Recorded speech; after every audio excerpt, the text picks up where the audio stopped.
Pinasabog na kagad ni McCoy rito ang harapan ng peloton kaya ito ay nagwawala kagad yung ating grupo rito at ayaw nilang magpapaiwan. 3-1-1-5 laban sa mga taga Maynila at kakayanin kaya ni Lance at Jerry Oreste. Ito mga 3-1-1-5, yan yung ating mga veterano na kung saan hanggang ngayon wala pa rin kupas kaliwat kanan ang ating banatan at angatan. Syempre may mga kurpuhan at meron ding mga solo team rito sa ating harapan.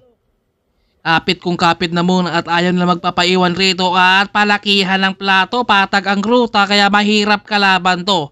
Kumbaga mas maigi pa, may ahon kaysa patag raw dahil nandun yung mga banatan, interval. Pero syempre kapag lalaro ka naman nito ay kailangan meron ka talagang ensayo, umangat na naman nito, talagang anli banatan ng ating harapan. Parang mga bagets lang to na walang kapaguran kapag nakakita talaga ng pagkakataon rito ay banat talaga sa harapan at ilabas sila ang kanilang mga tulay na ensayo. Pero kapag tinanong natin sila, wala raw silang ensayo rito. Solo breakaway, hinabol naman Jesus Garcia, Jerry Oreste, likuran ng peloton. Marami pa sila dito at naliligo na yung iba dahil nag-iinit na sila. Dahil kapag ikaw ay naiwan rito, mahirap ka nang makahabol. At nandito si Efraim Inigo. Dito si Idol dito, nasa harapan, bit-bit niya rito pero medyo lugi siya sa kanyang plato. May bubungad sa harapan para tumulin dahil kapag walang kapalitan dyan, mahirapan ka kapag may aagwat na. Rito sa harapan ng peloton, Christian, bumanat rin siya rito, Team Dandex. Grabe talaga yung ating mga veterano walang mga kapaguran, anliban at ang nakikita rito kapag nagpahinga may lumabas na naman kapag ikaw ay kunti lang yung ensayo mo at kita nyo naman yan, palakihan ng plato at mamaya abangan natin yung plato ni Lance kung makakahabol. Napapagod si Lance dito sa halip na paabante yung kanyang sipa dahil maliit yung kanyang plato. Atras raw siya dahil lugi siya dito, ganun talaga Ang trail yung plato ni Lance, umangat sa harapan at Christian yung ating solo breakaway. McCoy, check na naman siya dito, anlibana talaga at Efraim Inigo rito, hindi rin siya magpapaiwan. Ang mga 3-1-1-5 rito kailangan lang lumabas dahil alam nila na lugi sila sa rematyan rito ni Inigo. Kailangan talagang takasan nila. McCoy, bit-bit niya rito rin ang grupo. Binuka, pinutol muna at solo breakaway natin to. Grabe. Pigang-piga na dito, kulang na lang bit-bitin niya pero may lumabas na naman sa peloton. Gusto talaga nilang pasabugin yung kanilang mga baga rito. Kumbaga ito yung mga mayroong tunay na ensayo talaga.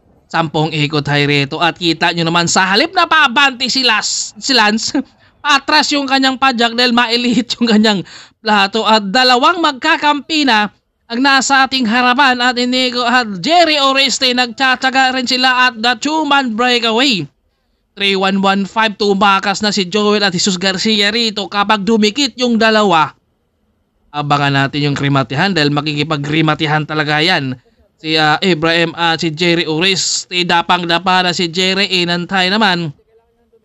Umabol si Efraim rito. Kapag itutuloy nila to, medyo tagilid rito dahil ririmati ito, sprinter tong Ilocano Express kaya nag-iisip na yung dalawang magkakampi rito na hindi na muna natin ituloy ito.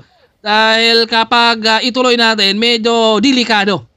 Kaya ito ay humahanap ng diskarte rin yung dalawa kaya nag-iisip sila kung itutuloy ba natin o antay natin yung ating mga kakurpo na nasa likod dahil si Santi nag-jump rin rito sa ating grupo rin.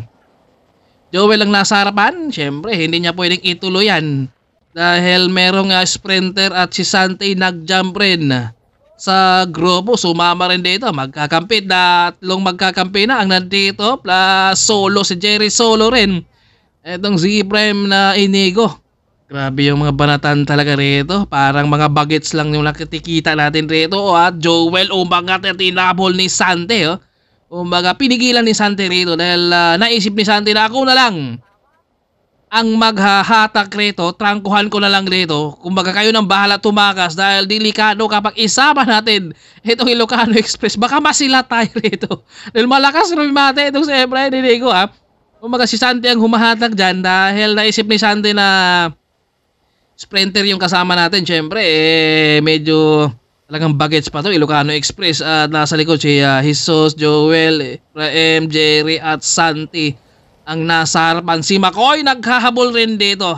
Kumbaga gusto nilang mga 3115 ayaw nilang may kasamang tumawid sa finish line. Gusto lang suluhin kung tatakas man sila sa grupo, kailangan wala rito ang Ilocano Express dahil baka masilat dito sila. At Christian, nakadikit na naman, bumanat na naman ito si Christian rito. Unlimited talaga, walang kapaguran. At Joel nandito naman sa likuran, sumisigaw na rito si Joel na ituloy raw.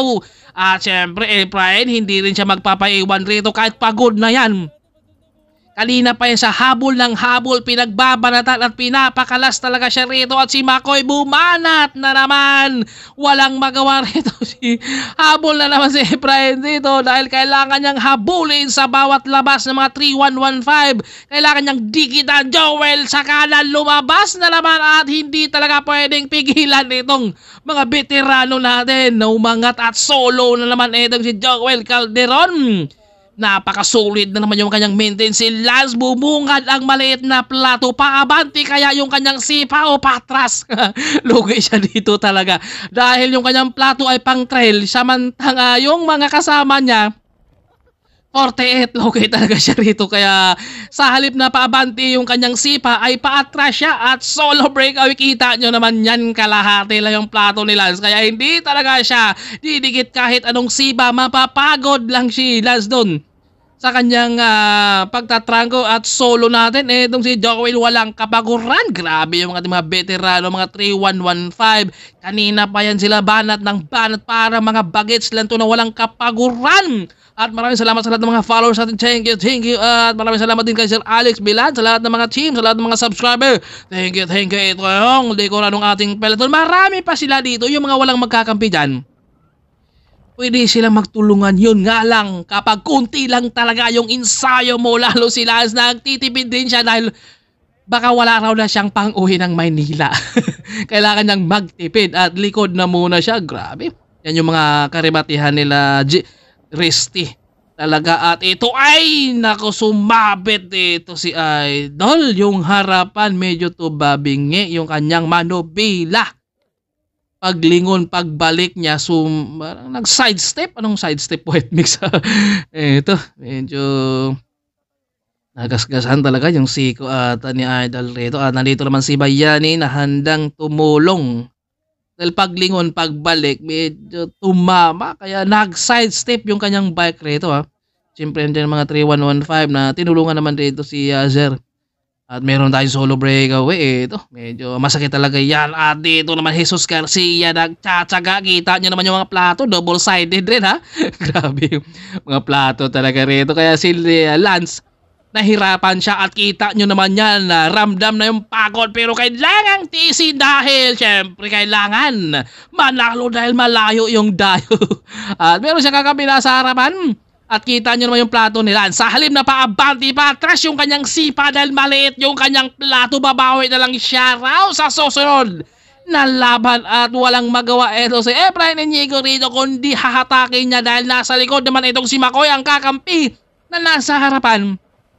Walang kapalitan, lumilingon si McCoy, papalit kanya. Wala si McCoy rito, talagang kakorpon ako. Hindi talaga pwedeng papalit dyan si McCoy. At dumikit rin itong si Christian. Dinadala second group, inabutan itong si Jesus Garcia. At kapag dumikit rito, magandang rimatihan at tumulong na rin rito si Jesus Garcia dahil baka abutan sila ng ating grupo, baka mawalan din sila. Ito, tinulungan na dito ni Jesus Garcia at tiis kung tiis na lang talaga dahil walang kapalitan. Ito si Efraim, pagod na yan pero kailangan tiisin. Dahil kapag hindi nakakawala ang mga 3115, medyo lamang ito nga si Ilocano Express na si Efraim, malakas rumimati yan. At Christian, gumatak si Lance, napagod na siya kaya nagtipid na para pang uwi ng Maynila. Dahil lugi siya sa kanyang plato rin at bumitaw si Jesus rito Sa kanilang patiisan, Trimatihan, Christian ang nasa harapan, Joel ang nasa likod. Nakaabang itong si Joel rito, nakahandang rumimati si Christian. Binanata naman dito sa kaliwa ni Joel at hindi na rumimati rin itong si Christian. Umagwat na si Joel, grabe yung ating mga veterano, walang kapaguran, only balat pa yan kanina. At ang lakas pa rin ni Joel Calderon. Pangalawa si Christian ng Team Damdex. Pangatlo, Obo Mike Tropa Jesus Garcia. Ito yung grupo natin. McCoy nasa likod, si Efrain at buo yung sila rito ngayon. Tapatan, humarap itong si Inigo rito. Grabe, ang lakas talaga. Kaya ito lumamang pang-apat siya dyan sa Rimatihan.